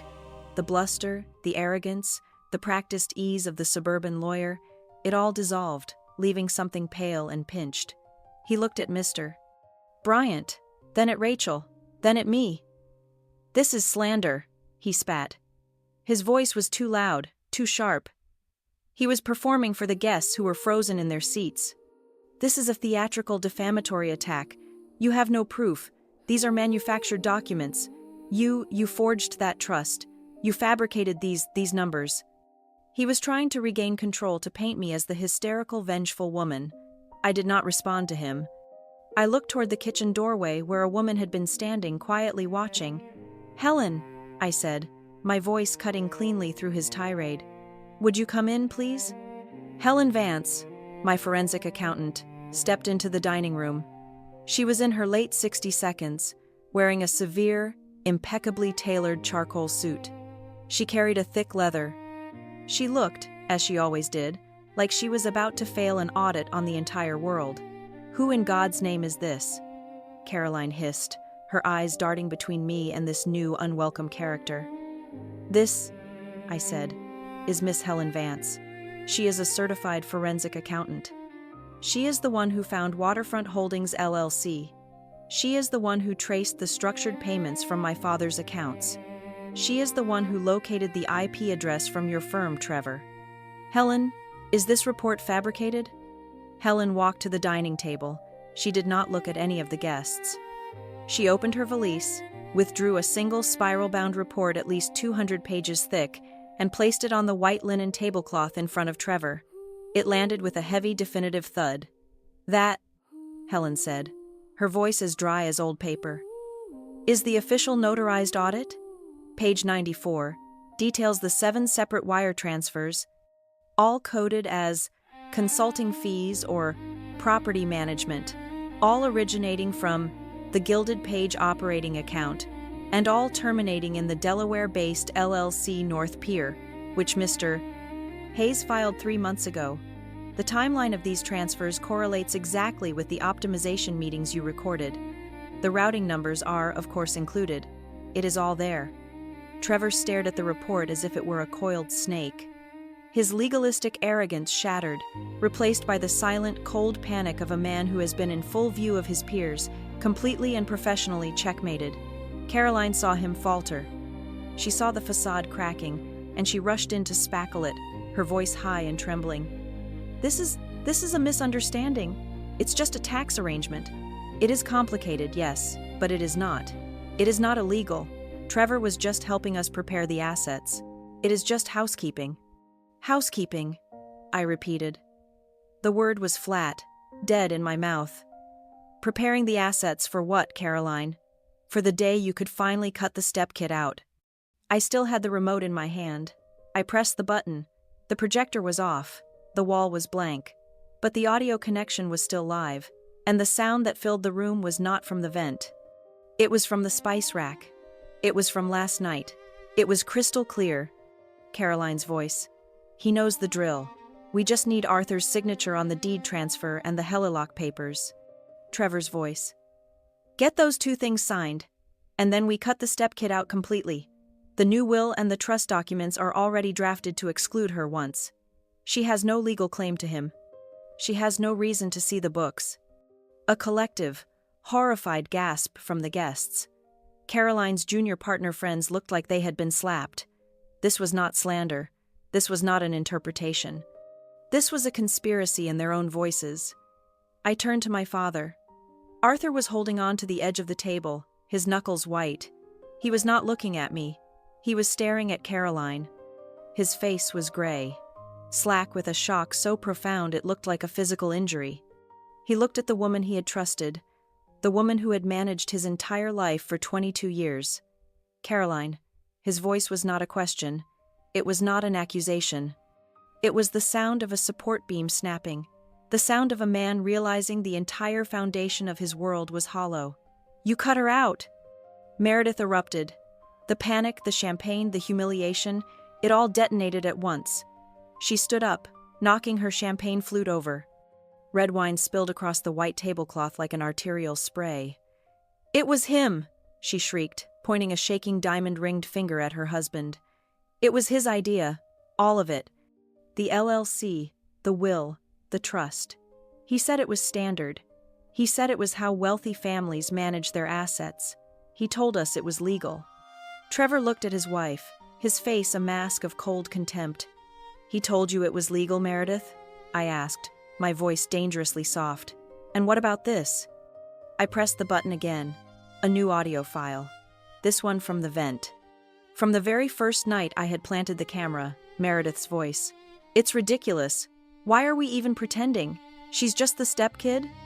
I let the words hang and then I played the second clip from the kitchen from last night. Meredith's voice. It's for the best. He's incapable of making hard decisions. We're protecting him, and law is law. Clara, feelings don't matter in estate planning. I stopped the recording. The silence in the room was absolute.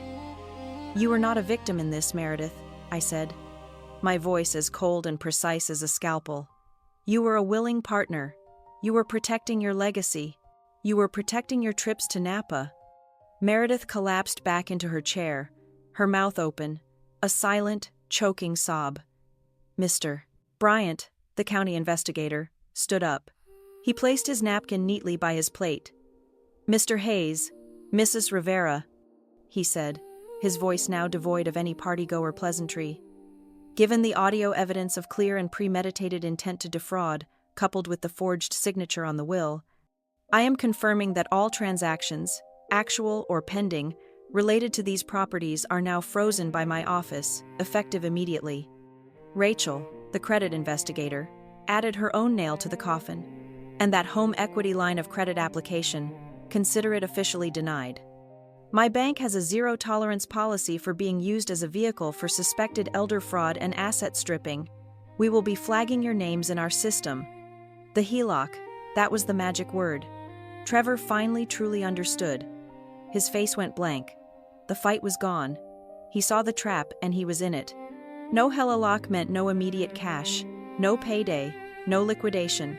His entire scheme, the North Pier LLC, the months of planning, it was all built on an asset he could not touch. And even if you had succeeded, I said, my voice cutting through the rising murmur of the horrified guests. I looked directly at Trevor. Even if you had fooled the notary, even if you had tricked my father into signing those deeds, it would have been worthless. I picked up Helen's thick spiral-bound report. I tapped the cover where I had placed a copy of the Kraus trust deed. This 20% stake from my grandmother's trust. It is not just ownership, Trevor. It comes with a controlling interest. It includes a veto power over any sale or leveraging of the entire asset. You cannot sell the bookstore. You cannot restructure the properties. You cannot optimize a single dollar of equity now or ever without my explicit written signature. He was finished. He was a lawyer, and he knew what that meant. He was shackled to me. But Caroline was not a lawyer. She was a cornered animal. The sophisticated hostess was gone, stripped away, revealing something raw and vibrating with rage. Her eyes, wild and dark, found mine. "You!" she screamed.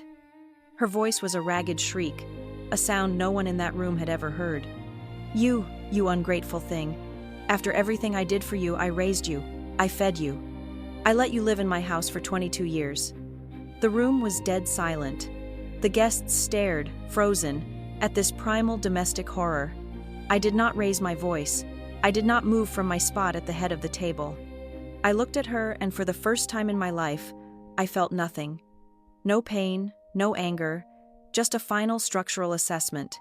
You did not let me live in your house, Caroline, I said, my voice clear and cold and perfectly, terrifyingly calm. You lived in the house I repaired. You lived under the roof I paid for. You cooked in the kitchen I rebuilt. You lived on the money I provided. You were not my mother. You were my most expensive and most ungrateful tenant. The words hung in the air, brutal and true.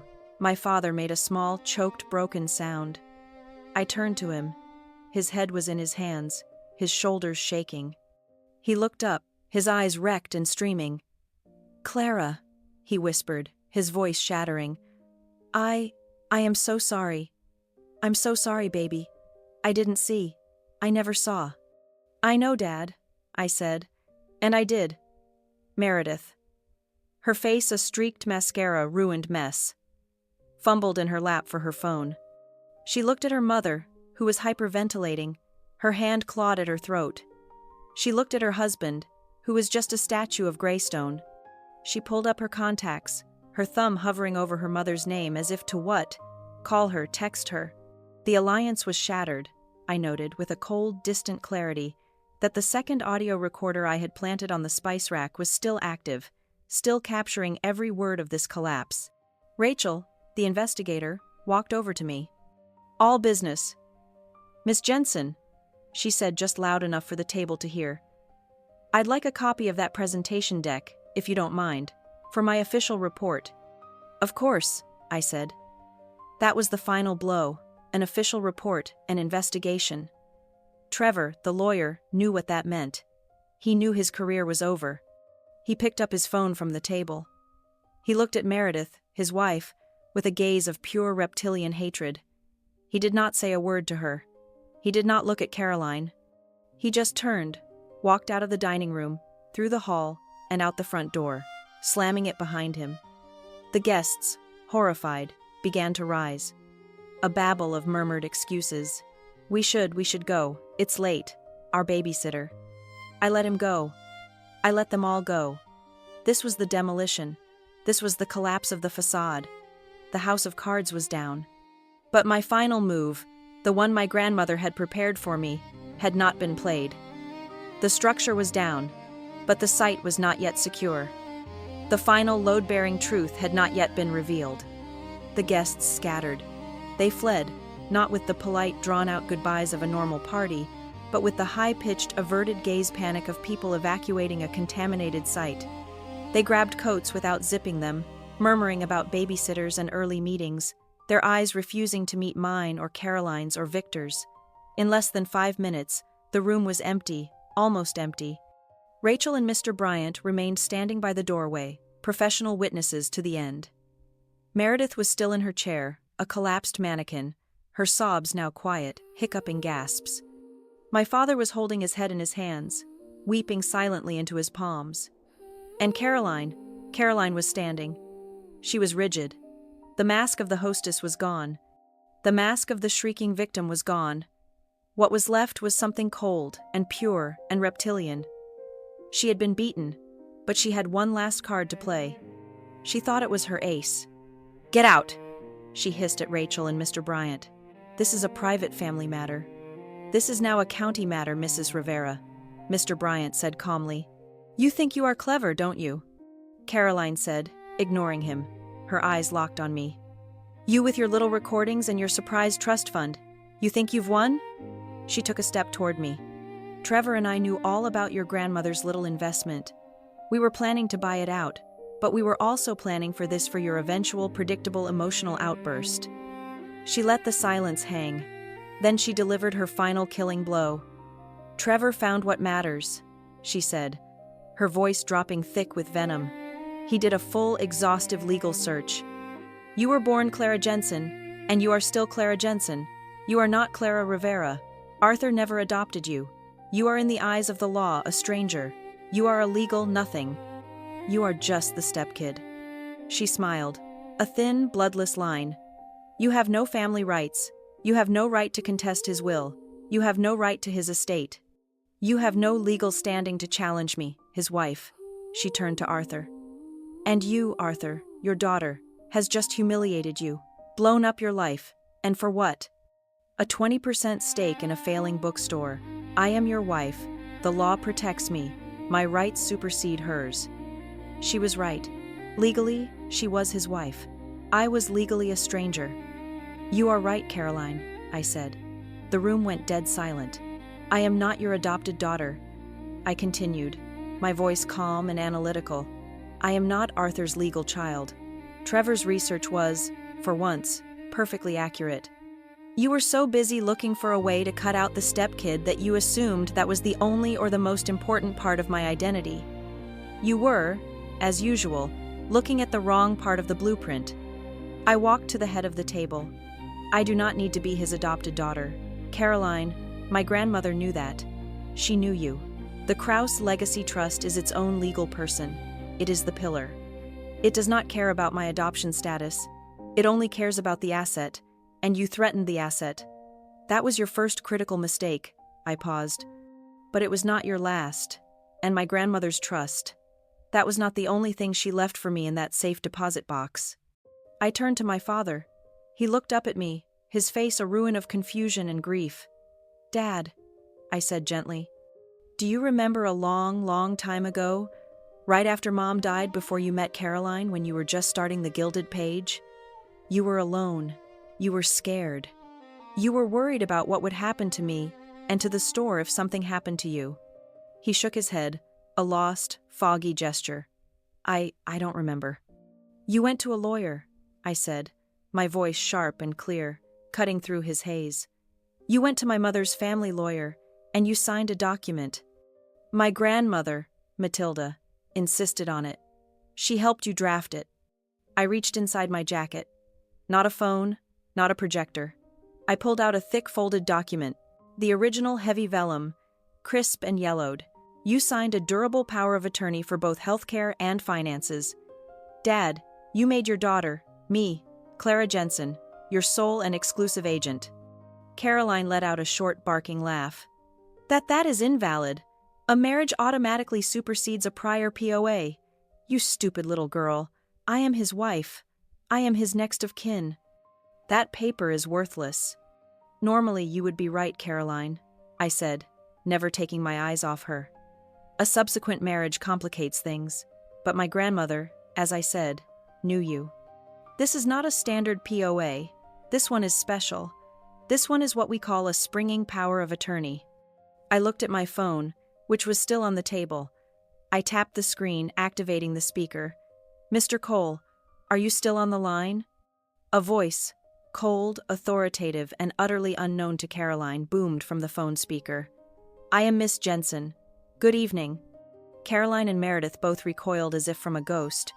"Mr. Cole," I said, "please explain to Mrs. Rivera the nature of the springing clause, item 4B, of my father's POA." "Certainly," Gideon's voice echoed in the ruined dining room. "A standard power of attorney can be superseded by a spouse. However, the document, Miss Jensen holds, signed by Arthur Rivera 22 years ago, was drafted to remain dormant until a specific condition was met. That condition, as drafted by Matilda Kraus, is as follows. This power of attorney activates immediately and irrevocably upon the presentation of credible evidence that the principal Arthur Rivera is the target of financial fraud, duress, or bad faith negotiations, specifically related to the assets of the Gilded Page property." Gideon paused, letting the words sink into the silence. "Miss Jensen presented my office with that credible evidence 2 days ago." He continued, "The audio recordings of the conspiracy, the forensic audit of the fraudulent LLC, Waterfront Holdings. As of that moment, the condition was met. The power of attorney is now active. It is ironclad. As of this moment, Miss Jensen is Arthur Rivera's sole legal financial agent. You, Mrs. Rivera, have no legal authority over his assets. None." Caroline's face was white. She understood. She finally truly understood. She had been outmaneuvered by a dead woman and a stepkid. "And that," I said, "is twist number 1. And twist number 2, I continued, "is the one you handed me tonight by exposing your own conspiracy, your own plot to use a fraudulent notary on Monday. You have given Mr. Bryant all the probable cause he needs to freeze your actions indefinitely. You have given my father Arthur the legal and moral right to void any and all documents you prepared. You have invalidated your entire scheme in front of witnesses." I picked up another document from the table. One Gideon had couriered to me this morning. I walked over to Mr. Bryant. "Mr. Bryant," I said, "this is the official notarized notification of the activated power of attorney. I am now the sole legal agent for these properties. I am formally requesting that your office and the district attorney's office communicates only with me or my counsel, Mr. Cole, regarding this investigation." Mr. Bryant took the document. He nodded gravely. "Understood, Miss Jensen. We will be in touch on Monday morning." He then turned to Caroline and to Meredith, who was now frozen, her eyes wide with a new legal terror. "Mrs. Rivera, Miss Hayes, you will, in all likelihood, be invited to speak with our office and the DA regarding this matter. I would strongly advise you to retain counsel." He paused, his expression cold. "Counsel other than Mr. Hayes, of course. I suspect he will be rather busy managing his own disbarment proceedings." He and Rachel, who gave me a sharp, impressed nod, saw themselves out. The front door clicked shut. We were alone, the 4 of us, the wreckage of the party, the spilled wine, the half-eaten, 30-candle cake. My father took a deep, shuddering breath. He looked up at me, and the fog of grief was clearing, replaced by a profound, agonizing, and unmistakable relief. You protected me," he whispered. Matilda, you. I chose you, Clara. I did before I ever knew what optimize meant. I chose you. I signed that paper. I chose my daughter." Meredith let out a low, wounded animal sound. "It is not fair. It is not fair. That was supposed to be our future. That was my inheritance." I looked at her. The last shred of pity I ever had for her was gone. "Fairness," I said. "Fairness is not everyone getting an equal piece of the money. Meredith, fairness is not lying to your father. Fairness is not trying to steal from the person who paid for your education. You had a choice. You chose the lie, and this is the result." Caroline was shaking, her hands clenched at her sides. She had nothing left, no legal standing, no money, no allies, no future. She had only her title. It was the only thing left. "I am his wife," she finally screamed, her voice breaking on a wave of pure, desperate rage. "I am his legal, lawful wife. You cannot just throw me out. The law protects me." I stood at the head of the table. I looked at the woman who had called me a thing my entire life. "You are right, Caroline," I said, my voice quiet, almost gentle. "You are his wife. That is a legal fact." I leaned forward, my hands flat on the table, my voice dropping to a precise structural whisper. "And I said, tapping the power of attorney document, "am the load-bearing beam that holds up this entire house. You are just the wallpaper. And you are, as of tonight, peeling." She stared, her mouth open, speechless for the first time in her life. The birthday party, her grand celebration of victory, had just become the official witnessed legal record of her destruction. The demolition was complete, but the final act, the cleanup, and the rebuilding had not yet begun. The next morning, the house felt like a building after a controlled demolition. The air was thick with the dust of what had been. The silence heavy and absolute. The wreckage of the party, the plates of halfatin, congealed food, the dozens of glasses, the dark wine stain on the white carpet was a physical testament to the collapse. Caroline and Meredith were gone. They had retreated to their respective rooms. The doors locked. My father was in his study, the door ajar, sitting in his armchair and staring at the wall. Not at his books, but at the empty space where the mounted pike had been. I had taken it down. The key was in my pocket. There was no time for grief. Demolition is only the first phase. Then comes the cleanup and the stabilization. At 9 a.m., sharp, I was on the phone with Marcus Cole. "We're filing," I said. "Today." "I am already at the courthouse, Miss Jensen." His voice came back crisp and ready. "The temporary preservation order for all real estate and liquid assets tied to Arthur Rivera is being filed as we speak, citing the power of attorney and the fiduciary rights of the Krause Legacy Trust. By noon, not $1 can be moved, not one title transferred without your signature." I hung up and made my second call. "Helen, I am ahead of you," she said, her voice holding for the first time a note of grim satisfaction. "My full audit, including the audio transcripts and Mr. Hayes's professional misconduct, has been compiled. It is being sent by bonded courier to the State Bar Association's Ethics Committee. They are particularly fond of cases involving conflicts of interest and elder fraud. His career is not just over, it will be dismantled." My final call was to a mobile notary, a legitimate one, a woman named Mrs. Doyle, who I had used for Keystone's contracts for 5 years. "I need you at my father's house in 1 hour," I said. "And I need you to be thorough." When she arrived, I went to the study. My father looked up at me, his eyes hollow. "Clara, what happens now?" "Now," I said, my voice gentle but firm. "We rebuild. We undo what they did." I led him to the dining room table. I had cleared a single space amidst the debris. I had a stack of documents prepared by Gideon. "Dad," I said, "these are formal legal revocations. This one cancels any and all wills you have signed in the past 10 years. This one cancels any estate plans or trusts prepared by Elise or Trevor Hayes. This one voids any and all pending financial applications, including the Helilock. You are taking back control." Mrs. Doyle, all business, walked him through each one. "Mr. Rivera, do you understand this document?" He read it. He looked at me, then at the forged will from last night, which I had placed on the table as a reference. His hand, which had been trembling, became steady. "Yes," he said, his voice quiet. "I understand perfectly." He signed one by one. He signed away the optimization. He signed away the restructuring.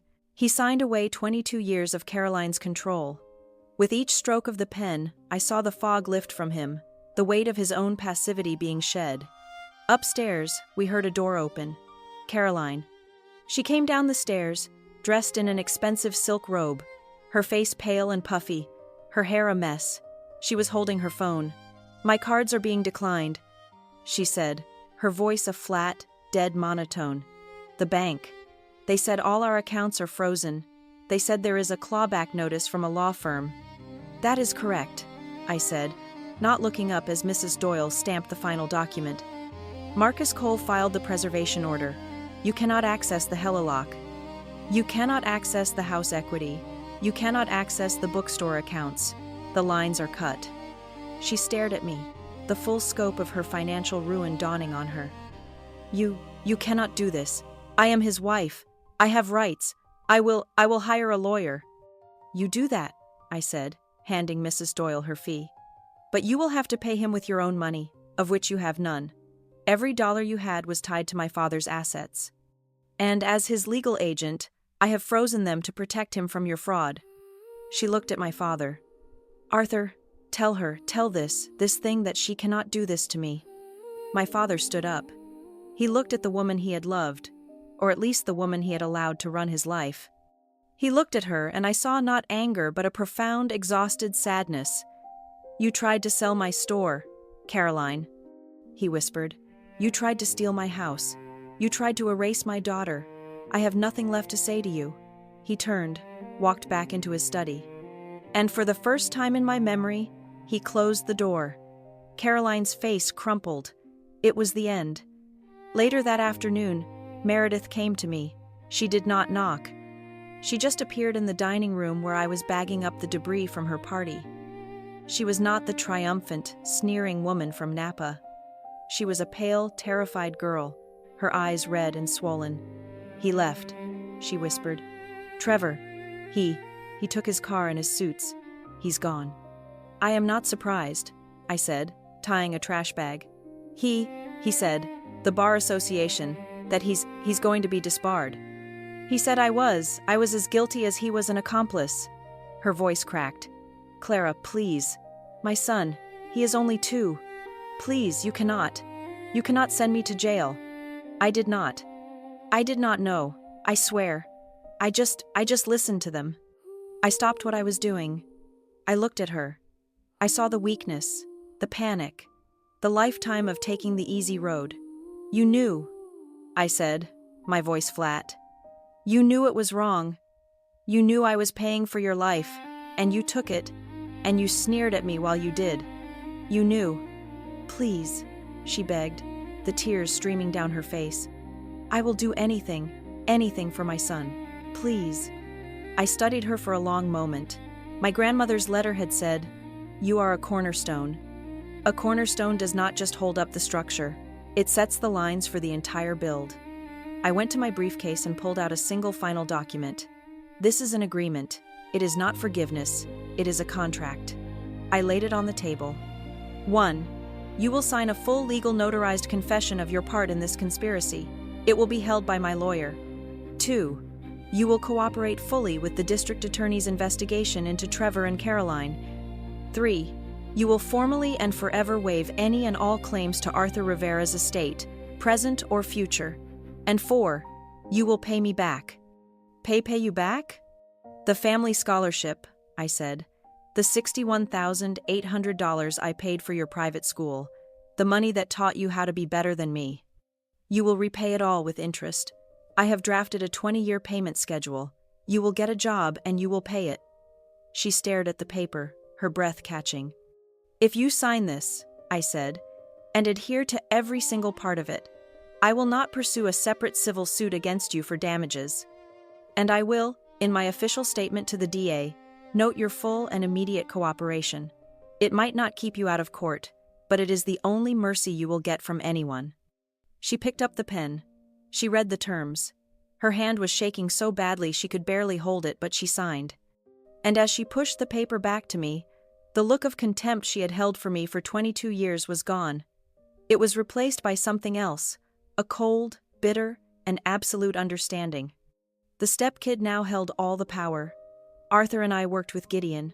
The 20% trust my grandmother left was formally converted. It became a priority voting right. I now had the final legal say on any sale, leveraging, or alteration of the bookstore and the house. I was the firewall. I gave Caroline 30 days. You have 30 days to find a new place to live, Caroline, I said, as she stood in the hallway. Pack your bags. I am not throwing you onto the street. You have 1 month to make arrangements. For the sake of your grandson who is innocent in all this. I am giving you a quiet, clean exit, but it is an exit. She did not fight. She did not argue. She was a shell. On the 30th day, she packed 2 large suitcases. She called a cab. She stood on the porch under the lights I had hung. And for the first time in her life, there was no one to carry her bags to the car. She dragged them down the walkway herself. The house was quiet. The fake facade was gone. It was time to rebuild. I started with the bookstore. I brought my crew from Keystone Structural. We gutted it. We tore out the low water-stained drop ceilings. We tore up the cheap peeling linoleum. We found underneath it all what I knew was there. A magnificent 100-year-old hardwood floor and a soaring ceiling held up by massive exposed wooden beams. I did not just repair it. I re-engineered it. I put in warm hanging lights. I designed a new coffee bar in the back where Caroline had always stored unsellable inventory. I built a free community reading nook with comfortable chairs and a small fireplace. 3 months later, we had the grand reopening. My father, who looked 10 years younger, stood by the door. The old faded "The Gilded Page" sign was gone. In its place was a new one carved from warm, rich mahogany designed in a clean, modern font. It read, "Foundation Books." Arthur stood next to me, watching the crowd pour in. He was holding a cappuccino. He looked at the new sign, then at me, his eyes full of a pride that I had never seen before. "Load-bearing," he said, testing the words. He smiled. "I like that. Our family does not need a fake facade anymore. Clara, it just needs a strong foundation." That night, I was back in my own office at Keystone, reviewing the blueprints for an expansion. We were doubling our square footage. My work, my little workshop, was thriving. On my desk, I kept a large, clear glass jar. I reached into my pocket and pulled out a single heavy 2-in galvanized steel screw. I held it for a moment. It was a symbol, a reminder. I dropped it into the jar. It landed with a heavy, satisfying clink against the others, each one representing a moment I had held the structure of my life together when someone else was trying to tear it down. A breeze came through my open window, and I heard the sound of my old metal wind chimes, the ones my mother had given me, the ones I had hung outside my office. They were not clashing violently anymore. They were ringing, a soft, clear, harmonious sound in the cold night air. The knot had been untied. The new structure was stable. I looked out over the dark, quiet waters of Lake Michigan, and I said the words just to myself, just to feel the truth of them. I am not just the stepkid. I am the designer of my own life. If this story touched you, please consider subscribing to the channel and sharing this video. It really helps me grow and create more content.